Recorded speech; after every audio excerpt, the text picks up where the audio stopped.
Bismillahirrahmanirrahim. Nahmaduhu wa nusalli ala rasulil kareem. Topic of my speech is the Sharia rules for religious practices. Means ibadah, how to perform by healthcare providers and seekers. I will be discussing the Sharia rulings for performing the ibadah for patients, for the staff, for the administration. Coming to the flow,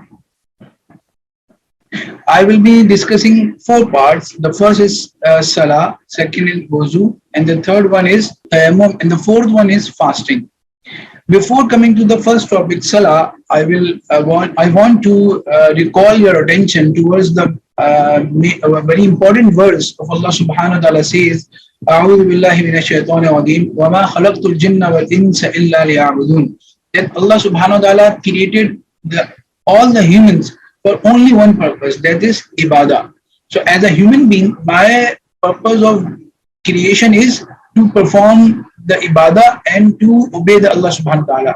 But as an ummati of the Prophet sallallahu alaihi wasallam, what I have to do is to motivate others, because Allah subhanahu wa ta'ala says, "Ud'u ila sabili rabbika bil hikma wal maw'izati al hasana." Which means that if I am an administrator of a hospital, then I have to motivate my medical staff and the patients towards ibadah. And if I am a patient, then I have to motivate and facilitate other patients and the staff towards the ibadah, and vice versa. All the persons in any hospital, if either they are patient or they are medical staff or they are part of administration, they have to keep in mind that they are responsible for motivating others. Coming to the first topic, which is very much important, that is Salah. Salah, which is called in Urdu namaz or prayer in English. So I want to take your attention towards three ranks of offering Salah. That every Salah is not on a same stage. Even one is 2%, 3% are performing Salah of Zohr, but they will not get same or equal reward. They will be rewarded according to their category. Like in every daily life, we are eager of excellence. Similarly, we should be getting excellence in our prayers. So there are three ranks of offering Salah. First is congregational prayer in mosque. Second is congregational prayer in prayer area. And the third one is, which is the least one, is the individual Salah. So let us see the details of these ranks. The first rank is, which is the most excellent rank, is congregational Salah in permanent mosque. What I mean from permanent mosque, any place which has been declared as a mosque, as a masjid till the doomsday. It is established, it is endowed, it cannot be replaced, it cannot be demolished, it cannot be moved from one place to another. So it is called mosque. So the first rank is you are performing your congregational prayer in mosque. Allah Almighty has ordered to establishment of Salah, which means Aqimus Salah. The Aqimus Salah means not to offer the Salah, but to establish the Salah. So what does it mean? Establishing Salah means performing the Salah with all Sunnah and in a mosque. The Holy Prophet, that's why it is mentioned in Hadith, the Prophet ﷺ said, "Man sama' al-munadi." If anyone hears him, the azan, and he is not prevented from joining the congregation by any excuse. What are the excuses? Khawfun, yeah, any fear, or maradun, or any illness. If he has not any such uzr, any excuse, then lam tuqbal minhu salah. His prayer will not be accepted at home or at any other place. What does it mean? It means that he will not be rewarded. Though the first will be waived out from his responsibility, but the reward of the salah will not be given to him because he is not performing in a masjid. Secondly, that's why, as Abdullah bin Mas'ud narrated, that I have seen the time, and he is referring to the time of the Prophet ﷺ, the golden era of Islam, when no one stayed away from prayer except a hypocrite, and not a normal hypocrite, a very major, very prominent hypocrite or a sick man, and not a normal sick man, but in Kanan Marizu Layamshi Bain Rajulain. If a sick man is able to walk with the support of two-person, then he also comes to masjid. That is the narration we have to motivate our patient that if you are normal, if you are able to go to mosque and there is no restriction of medical side for you going to mosque, then you should go to mosque and perform salah. It is also mentioned by the Prophet sallallahu alaihi wasallam that salatu ahadikum fi jama'atin tazidu ala salatihi fi suqi wa baiti bid'an wa 20 daraja. That is, a congregational prayer of anyone is of 25 times more rewarded than the prayer of anyone in a marketplace or in a house. If we are praying in a congregation at our department, not in a masjid, then we will not be given 25 times more reward. It is mentioned by the famous scholar Ibn Hajar Asqalani in his well-known explanation of the Sahih Bukhari, which is titled Fathul Bari. It is said, he said that the 25 time extra reward is confined to performing in congregation in the masjid. So we have to perform the salah in masjid. So the Sharia ruling is that the performing salah, it is very strongly confirmed sunnah, the strength of necessary wajib, and it is a sunnat muakkada near to wajib for an able man, for an adult man to go to masjid and perform the salah in that masjid. So every Islamic ibadah friendly hospital, ibadah friendly hospital, IFH, should have a declared masjid easily accessible for staff and patient. Especially masjid should have a wheelchair accessibility for the disabled persons. Every IFH should have, there should be have a 5 times prayer should be established with azan and iqama at that masjid. OPDs and clinics. So every IFH should have a prayer area, masjid, where 5 times prayer have been established with azan and iqama. OPDs and clinics should be stopped during congregational timings. Like we can have a 15 to 10 minutes break for OPDs and clinics during the established time prayer times. Clinics and OPDs should be set keeping prayer time in view. Like, for example, if we have an OPD at 5 a.m., 5 p.m., and we have a set time as 5:15, then we should start our OPD from 5:30. So that the staff and the doctors and the patient can perform their asr prayer, and then we can continue for an hour, an hour and half an hour of our clinic after the asr prayer before Maghrib time. Normal surgeries and procedures should be scheduled as it does not overlap the time of congregational prayer. Like, for example, if I have to perform a surgery at 6 p.m., but there is a time of Maghrib at 6 p.m. So I should start my surgery at 6:15 p.m. because if the surgery is of 2 hours, then if I start surgery at 5:45 p.m. or 6 p.m., then the patient and the doctors have to delay their prayer. Even they can miss their prayer because the surgery is of 2 hours and we can't have a break during that time. So we have to start after the Maghrib. In big hospital, multiple mosques with different namaz timing. Like we have different famous hospitals in Karachi in different areas. So they are very large unit. They are different department. The one department is very far away from other department. So the hospital administration should establish 2 or 3 masjid for the ease of access of OT staff and emergency staff so that they can perform in nearby masjid. Hospitalized patient, individual in nursing homes should be guided to perform prayer in masjid if medically allowed. Second rank is congregational salah in prayer area. Yeah, not in a masjid, but in a prayer area. So the Prophet ﷺ said, if there are 3 men in a village or in a desert among whom prayer is not offered in congregation, they are performing the salah individually, the devil has got the mastery over them. Shaitan and the Iblis had got the control over them. So the Prophet ﷺ said, perform salah in congregation, even in your desert where there is no masjid. And in another verse, in another narration, the Prophet ﷺ said, "Inna salat al-rajuli ma'a rajuli aska min salati wahda." A man performing with another person, two-person only performing the salah, it is more valuable than the individual salah. So we should have a habit that if we miss any salah in a masjid, then we should perform salah in a prayer area with congregation. Abdullah bin Amr bin As said that reward of a congregation prayer with any one without in a masjid, it's 15 times more rewarded than the individual. So the first rank is 25 times more rewarded. The second rank is rewarded 15 times more. So if there is no mosque in the masjid, or I am doing giving a job in hospital where there is no mosque, or the mosque is very far away.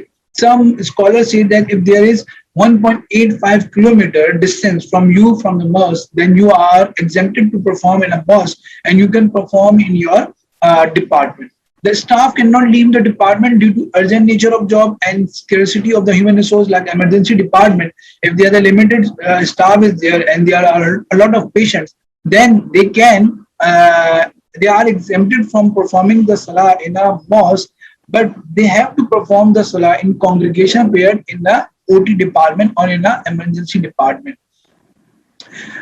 Similarly, the attendant or nursing staff, if there is so much case that they cannot leave the patient unattended, they have to be with the patient, then he or she is exempted from the performing the salah in masjid.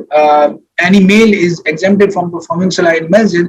He can perform the salah in congregational prayer in the department. So every unit should have its clean praying area along with set of timings of prayer.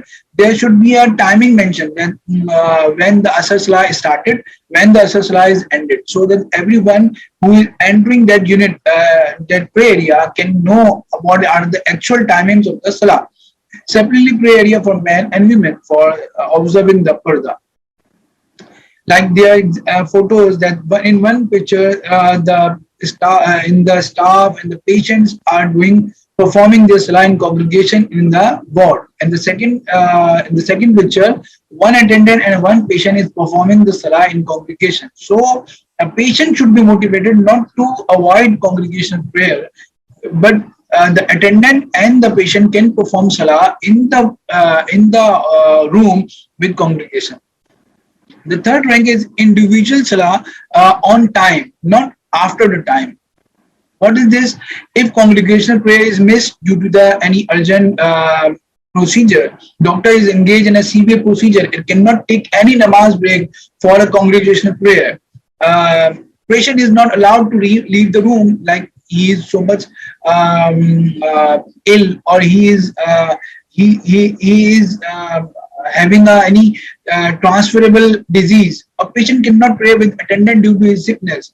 Then prayer should not be delayed beyond his time, and namaz should be performed in a normal time, though you are exempted from the congregational prayer. Even in your prayer area, you can perform your salah individually. In emergency case, even if the doctor is having a severe procedure, he can confine his prayer to the first salah. Perform the first salah with only first amal, that is, he is only reciting 3 verses in the of the Holy Quran. He is he is skipping the salah. He is performing the salah of the first 4 rakat with only first, then leaving the sunnah due to the urgent nature of the procedure or the urgent nature of the job. He is allowed, but the leaving the sunnah, it should not be make an habit. It is only in the emergency cases. Allah subhanahu wa ta'ala says, Inna salat kanat ala al-mu'minina kitaba mawquda. The salat, the namaz, is obligated on up to the time. So the Asr should not be delayed to the Maghrib, and Maghrib should not be delayed to the Isha. All the namaz or the salat should be performed on time. The Prophet ﷺ said, Man jama'a baina salatayn, whoever combines 2 prayers without any excuse, then he has committed something from the major sins. Kabira guna, kabair, that is delaying one salah to the time of other salah is a sin, kabira sin. So we should avoid it and we should perform our salat on time. Especially if we see something on a salah of a patient, if the salah patient are obviously ill, so we should motivate the patient because it is the source of divine help. We should conceptually sound the patient that if you perform salah, you will recover soon. Because Allah subhanahu wa ta'ala says, Ya ayyuhalladhina amanu sta'inu bis sabri was salah. O believers, seek help in patience and prayer. So you should go and recovery with the help of salah if you perform salah regularly. But principle of zarura, what is zarura? It is a level of necessity, and ruksa, it is the level of exemption. It should be kept. It is a part of qawaid al-fiqhiyya and maqasid al-shariah, which are the domain of the religious scholar. So we should have a sharia scholar in every hospital which explain as how as every patient can perform salah, because the Prophet sallallahu alaihi wasallam said to Imran bin Hussein, who was having the illness of piles, he asked the Prophet, how should I perform salah? The Prophet sallallahu alaihi wasallam said, pray while you are standing like normal salah, but if you can't, pray while you are sitting, like performing salah with your signs of your head, and your performing sajda with your signs going much more with your head. But if you cannot do, then you pray lying on your side. If you are unable to even sit, then you should not leave the salah. You should perform your salah while having bedside. Like these are pictures. If a patient is able to sit, he can perform the salah while sitting. Even the person is having a, I think, COVID patient, but he is performing the salah. And second one is a patient which he cannot sit, so he can perform the salah while lying on the bed. But in that cases, he should be lying on the bed in a situation where he is facing the qibla, and he should bow and nod with his head. He should be bowing, or he should be signing with the head more in the sajda, less in the ruku.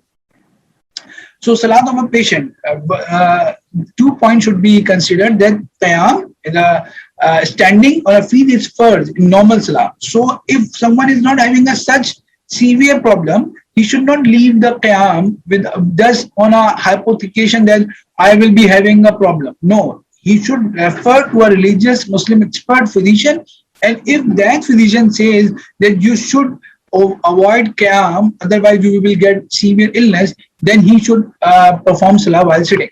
And a person with bedridden person, as I said earlier, he should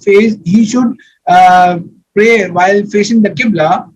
But if he is alone in the room, or no one is here to make his bed towards the qibla, or if a dialysis patient is unable to shift his bed, then he can perform salah while facing to any direction.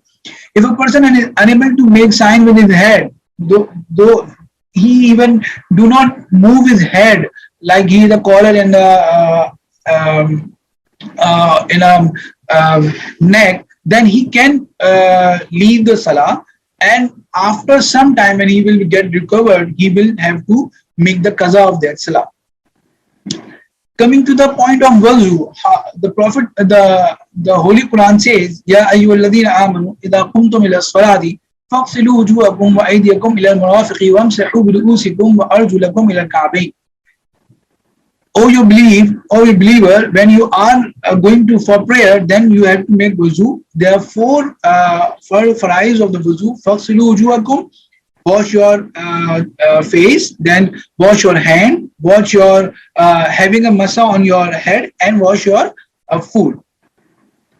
So patient with mild and moderate medical condition with no pain, discomfort, or worsening of illness or delay of hearing should perform usual prescribed wuzu. They should not go to the tayammum. But if there are some severe medical conditions and pain will be, the doctor said you are unable to perform wuzu, otherwise your illness will be delayed, your recovery will be delayed, then he can perform tayammum, which will be discussed later. The Quranic ayah of wuzu is clear. One has to wash the face, hands and feet. Just wetting is insufficient. If someone is having a wet hand and he is covering his face with the wet hand, is not sufficient for the wuzu. Patient must wash the area which is able to wash without difficulty or fair harm. Like sometimes if you have a wound on any hand, then you have a plaster on your hand, then you should wash this area and this area, and you have a muscle on this wound. But even if the doctor said that you do not wet that plaster with even your wet hand, then even you can avoid or delay or avoid this masa also. This return to the principle that hardship is lifted, taking from the Quranic verse that Allah subhanahu wa ta'ala says, Allah has not placed any hardship for you in religious. It is mentioned by the famous scholar Ibn Abidin in his famous book Ridul Mukhtar. Sometimes patients are facing chronic illness or they are unable to control their organs, due to which they cannot sustain their wuzu. The Aisha radiallahu anha reports from the Prophet sallallahu alaihi wasallam, when a Sahabiya whose name was Fatima bint Hubaysh was having a continuous bleeding. So Prophet sallallahu alaihi wasallam said, perform wuzu at the time of prayer. So it is the ruling for every mazur. Who is a mazur? A mazur is the person who is unable to perform the first salah in entire time of salah. Like for example, taking the shortest time of Maghrib. If anyone having a Maghrib time at 7 p.m. and a Isha time at 8:15 p.m. If anyone having so much bleeding that he cannot sustain his wuzu with purity in the entire time. For example, having a Maghrib at 7 and having a Isha at 8:15, and he is unable to even perform the first 3 rakat without having a bleeding, without having a flow of urine, then he is mazur. So he got the exemption that he should perform the wuzu for an entire salah time, and if although he is having a flow of the impurity, then his wuzu will not be void unless it is caused by another reason. Like for example, nosebleed, someone is having a continuous nosebleed, or someone having a connected urinary bag with him. So the bag having a flow of urine all the time, so he cannot control his urine. So he should perform the wuzu for entire salah time, and his wuzu will remain for every time. But there is the condition for the mazur, for the continuation of mazur. If he, after he get recovered and for the entire time he did not have any flow once in a time, not every time, but once in a salah time, then he became mazur in Maghrib time, but in Isha time he got flow in once in the entire Isha time, then he is mazur. But after the Fajr, he got once a flow, he is mazur. But in his Zuhr time, he didn't get any flow, so he will not remain mazur because he is now recovered. So the condition for the continuation of mazur is that he should have a once flow in that time. Dry ablution time, if a person knows through his experience or because of a competent Muslim doctor that he will most probably get sick, or his sickness will get worse, or it will be prolonged if he use water, it will be permissible for him to do tayammum. But it should be kept in mind that this condition is as a last resort. If someone have a problem with the cold water, if he can have a warm water, he is not allowed to do tayammum. For example, if a person is having a severe eczema and he is having pain and having problems in hands and all the areas of the wudu, then he can perform the tayammum, because if he get his hand wetted, then eczema can be prolonged. Similarly, if someone is having a back pain, he cannot move, and if he perform wuzu, then he has to move, then he can avoid the wuzu, he can perform the tayammum. But if someone is there to make his wuzu without his movement, then he can perform wuzu, he should not go to the tayammum. Ab, question is that how can I make a tayammum? So tayammum is straightforward. One must wipe one's hand with a stone or with any dust and wipe one's face completely. Then wipe his hand with the stone and then have a jerk. Then wipe his hand with the full flow of whole wrist. He should perform like this. And how can I get the dust? How can I what on which substance I can perform tayammum? So this tayammum is anything which having a which is belong to the earth. Like there should be two conditions. The should that substance should not be burned to the ashes. Like plant, we cannot have a such tayammum on plant. And secondly, it should not be meltable. Like we cannot perform a wuzu tayammum on the metals because they are meltable. So the anything which is not burnable, which is not meltable, is from earth, and we can perform the tayammum on that substance. Coming to the last topic, the obligation of fasting. The Quran says, "Ya ayyuhalladhina amanu kutiba alaykumus siyam kama kutiba alal ladhina min qablikum la'allakum tattaqun." So we have the fasting is obligatory, but the patients are exempted. Quran says, "Waman kana maridan aw ala safarin fa'idatun min ayyamin ukhra."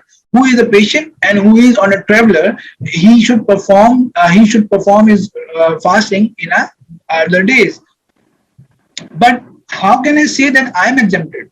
There are four criteria. Once, if the fasting is worsening my physical condition. Secondly, if my recovery is getting slower, or if my mental conditions are having worsened, or if my pain become worsened due to the fasting, then I can perform, I can leave the obligatory fast. Otherwise, I cannot. So a doctor should know religious conditions for fasting when the obligation is exempted. And also the medical research is very important. Fasting, a doctor should have a research, a Muslim doctor